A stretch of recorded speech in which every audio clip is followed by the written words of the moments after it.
Let's take a look at how to change the batteries on the Swiffer power mop. So the best way to do this, we're going to flip the mop over.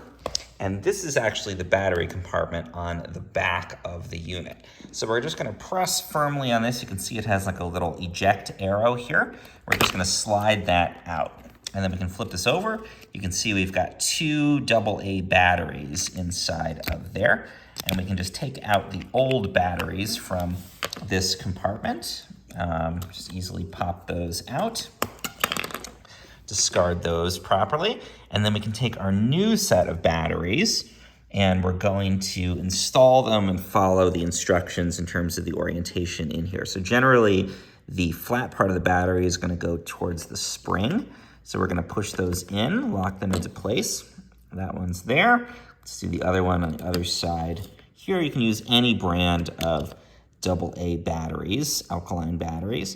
And we're going to flip this around and the little eject arrow is going to face outwards this time.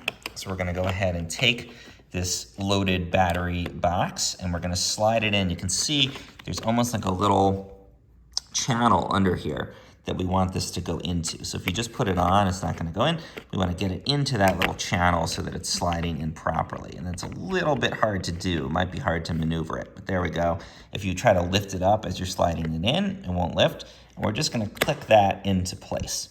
And once that's done, our batteries are changed. You can test it out to make sure it's working properly by pressing the button on here.